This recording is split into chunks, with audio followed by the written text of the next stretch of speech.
റഷ്യയിൽ ഗോർബച്ചേവും ബംഗാളിൽ ജ്യോതിബാസുവും communist party ഇല്ലാതാക്കുന്നതിന് വലിയ പങ്ക് വഹിച്ചവരാണ്. അപ്പോൾ കേരളത്തിൽ കമ്മ്യൂണിസ്റ്റ് പാർട്ടി ഇല്ലാതാക്കുന്നതിന് പിണറായി സഖാവും വലിയ പങ്ക് വഹിക്കും എന്നാണ് ഞാനൊക്കെ കരുതിയിരുന്നത്. എന്തായാലും കേരളത്തിലെ ജനത രക്ഷിച്ചു. ഒരു കാരണവശാലും അദ്ദേഹത്തിന് ആ പേരുദോഷം കിട്ടിയില്ല. അദ്ദേഹം പരാജയപ്പെട്ടു.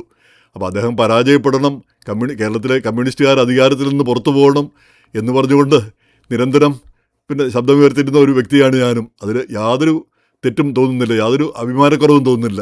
പക്ഷേ അതുകൊണ്ട് അതിൻ്റെ പ്രധാനപ്പെട്ട കാര്യം ഞാൻ അന്നൊക്കെ പറഞ്ഞിട്ടുണ്ട്, ഇടതുപക്ഷം നിലനിൽക്കണം. ഇടതുപക്ഷം ഇല്ലെങ്കിൽ പിന്നെ എന്ത് കേരളമാണുള്ളത്? കേരളത്തിൻ്റെ ആ സ്വത്വം തന്നെ ഇടതുപക്ഷമാണ്. അതാണ് കേരളത്തിൻ്റെ ആ ധാർമ്മിക ശക്തി. അപ്പോൾ അതില്ലാതാകുന്ന ഒരു അവസ്ഥ വരരുത്.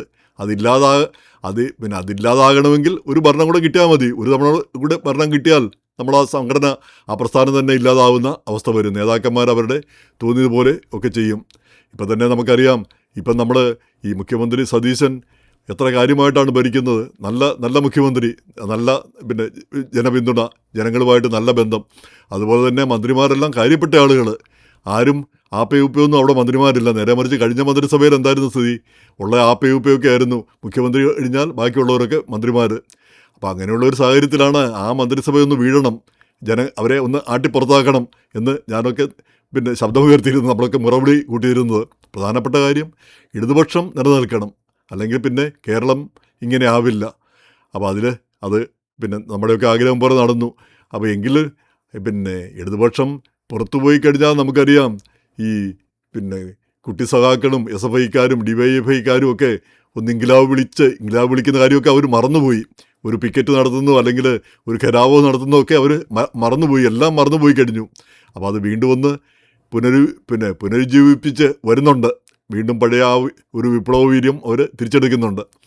അപ്പോൾ ഇപ്പം ഇത് പറയാനുള്ള ഒരു പ്രധാനപ്പെട്ട കാര്യം എന്താണെന്ന് വെച്ചാൽ, ഇപ്പോൾ ഈ മറുനാടൻ മലയാളി ഇതുപോലെ പിണറായിക്കെതിരെ ഒരു നിതാന്ത സമരം നടത്തിയൊരു വ്യക്തിയാണ്. അദ്ദേഹത്തിൻ്റെ ചാനലുകളിലൂടെ വളരെ കാര്യമായിട്ട് സർക്കാർ ചെയ്യുന്ന എല്ലാ കാര്യങ്ങളെയും വിമർശിച്ചുകൊണ്ടിരുന്ന വ്യക്തി. അതുപോലെ തന്നെ പിണറായിയുടെ പല കാര്യങ്ങളെ പറ്റിയും അതിനിശ്ചിതമായ വിമർശനം നടത്തിയിരുന്നു. അപ്പോൾ അതനുസരിച്ച് ഇപ്പം അദ്ദേഹത്തിൻ്റെ ആഗ്രഹം പോലെ പുതിയ ഗവൺമെൻറ് വന്നു. അപ്പോൾ ഇപ്പം കാണുന്നത് അദ്ദേഹം ഈ ഗവൺമെൻറ്റിനെ അനുകൂലിക്കുകയും ഗവൺമെൻറ്റിൻ്റെ ഒരു സ്തുതിപാഠകനായി മാറുന്ന ഒരു കാഴ്ച കാണുന്നു. അപ്പോഴാണ് ഞാൻ ഓർക്കുന്നത്, ഈ പത്രപ്രവർത്തകന് നമ്മൾ പ്രതിപക്ഷത്തിരിക്കാനേ നമുക്ക് അവകാശമുള്ളൂ. ഒരു കാരണവശാലും നമുക്ക് ഈ ഭരണപക്ഷത്ത് ഇരിക്കാനോ അല്ലെ ഭരണപക്ഷത്തിൻ്റെ ആനുകൂല്യം കൈപ്പറ്റാനോ ഉള്ള യാതൊരു അവകാശവും നമുക്കില്ല. അത് ഈ ഭഗവത്ഗീതയിൽ പറയുന്ന പോലെയാണ്, കർമ്മം ചെയ്യാനേ നിങ്ങൾക്ക് അവകാശമുള്ളൂ, ഫലത്തിന് നിങ്ങൾക്ക് ഒരു അവകാശവുമില്ല. അപ്പോൾ എപ്പോഴും പ്രതിപക്ഷത്തായിരിക്കണം. ഇപ്പോൾ ഇവർ ചെയ്യുന്നത് ഇനിയിപ്പം ചെയ്യാൻ പോകുന്നത് നമുക്കറിയാം, വിവാദങ്ങളും പ്രശ്നങ്ങളും വർഗീയത ശക്തിപ്പെടുകയും ഇങ്ങനെയുള്ള കാര്യങ്ങളാണ് വരാൻ പോകുന്നത്. അപ്പം ഇവരെയും എതിർക്കുകയും ഇവരുടെ കാര്യങ്ങളെ ചൂണ്ടിക്കാണിക്കുകയും ചെയ്യുക എന്നുള്ള ഒരു ദൗത്യമാണ് പത്രക്കാർക്കുള്ളത്. അപ്പോൾ ആ ദൗത്യം വിട്ടുപോകരുത്. നമ്മൾ സ്തുതിപാഠകരായി മാറുന്ന ഒരവസ്ഥ വരുമ്പം പത്രക്കാരുടെ ആ പ്രസക്തി തന്നെ ഇല്ലാതായി പോകുന്നു, അവരുടെ ശക്തി ഇല്ലാതായി പോകുന്നു. അപ്പോൾ ഈ നിതാന്തമായിട്ടൊരു പ്രതിപക്ഷത്തിരിക്കേണ്ട ഒരവസ്ഥ ഈ പത്രക്കാർക്കുള്ളതാണ്. അത് പാലിക്കപ്പെടണം. കേരളത്തിലെ മറുനാടനടക്കമുള്ള പത്രക്കാർ ശ്രദ്ധിക്കേണ്ട ഒരു കാര്യമാണെന്ന് തോന്നുന്നു. അദ്ദേഹത്തിൻ്റെ പല റീസെൻറ്റ് പോസ്റ്റുകളിൽ നിന്നും കാണുന്നത് ഇവരെ പൊക്കിപ്പറയുന്ന കാര്യങ്ങൾ. കുഴപ്പമില്ല, പൊക്കിപ്പറയുന്നതിന് ഇപ്പം താഴ്ത്തി പറയാനായിട്ടൊന്നുമില്ല. താഴ്ത്തി പറയാൻ മാത്രമായിട്ടില്ല, ഇപ്പോൾ ഒരു മാസമല്ലേ ആയിട്ടുള്ളൂ കാര്യങ്ങൾ. പക്ഷേ ഈ പത്രക്കാർ വിമർശിക്കാൻ തുടങ്ങിയാൽ, കുറ്റങ്ങൾ കണ്ടുപിടിക്കാൻ തുടങ്ങിയില്ലെങ്കിൽ അതൊരു പ്രശ്നവും ആയിത്തീരും. അപ്പോൾ അതുകൊണ്ട് ഏതായാലും ഞാൻ നമ്മുടെ പഴയ പക്ഷത്തേക്ക് തന്നെ തിരിച്ചു പോവുകയാണ്. നമുക്ക് നമ്മുടെ ഇടതുപക്ഷം രക്ഷപ്പെട്ട് കിട്ടി, അതിന് ശക്തിപ്പെടണം. അത് വീണ്ടും അധികാരത്തിൽ വരികയോ, അധികാരമല്ലല്ലോ പ്രധാനപ്പെട്ട കാര്യം, ആ ശക്തമായൊരു പ്രതിപക്ഷം, ശക്തമായൊരു മനസാക്ഷി, കേരളത്തിൻ്റെ ഒരു മനസാക്ഷി ശക്തമായിട്ട് നിലനിൽക്കണം. പ്രതിപക്ഷം ഈ കഴിഞ്ഞ ഭരണത്തെപ്പറ്റി പറയുമ്പോൾ ഭരണം നല്ലതായിരുന്നു തന്നെയാണ് എൻ്റെ അഭിപ്രായം. അതിനെപ്പറ്റി മോശം അഭിപ്രായമൊന്നും എനിക്കില്ല. കേരളത്തിൻ്റെ പരിമിതമായ സാഹചര്യങ്ങളിൽ മികച്ച ഭരണമാണ് നടത്താൻ കഴിഞ്ഞത് എന്ന് മാത്രമല്ല, കാര്യങ്ങൾ പലതും ഇപ്പം ഞാൻ ഒരു ട്രാൻസ്ഫറിനെ പറ്റി ഒരു റിക്വസ്റ്റ് നമ്മുടെ ഇവിടെയുള്ള ഒരു സുഹൃത്തിന് കൊടുത്തു. അദ്ദേഹം അത് മുഖ്യമന്ത്രിയുടെ ഓഫീസിലേക്ക് കൈമാറി. പിറ്റേ ദിവസം രാവിലെ ആ വ്യക്തിക്ക്, ഞാൻ ട്രാൻസ്ഫർ ആവശ്യപ്പെട്ട വ്യക്തിക്ക് ആ ട്രാൻസ്ഫർ ഉത്തരവ് കിട്ടി.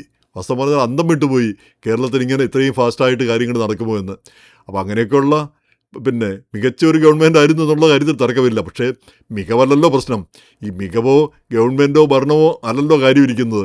അങ്ങനെ വരുമ്പോഴത്തേക്ക് നമ്മുടെ പ്രസ്ഥാനം ദോഷമായി തീരും, പ്രസ്ഥാനത്തിനത് ദോഷമായി തീരും. ആ പ്രസ്ഥാനമാണ് വേണ്ടത്, ഭരണമോ അല്ലെ പിന്നെ നേതാക്കളോ അല്ല വേണ്ടത്. അപ്പം നേതാക്കൾ ഈ ഭരണത്തിൻ്റെയൊക്കെ മറവിൽ സുഖമായിട്ട് പിന്നെ നമുക്കറിയാമല്ലോ, കാറിലുമൊക്കെ നടക്കുക, പിന്നെ കൊടിവെച്ച കാറിലും അല്ലാത്ത കാറിലും ഒക്കെ നടക്കുക, പോലീസിൻ്റെ അകമ്പടി, ചെല്ലുന്നിടത്തെല്ലാം ആളുകളുടെ സ്വീകരണം.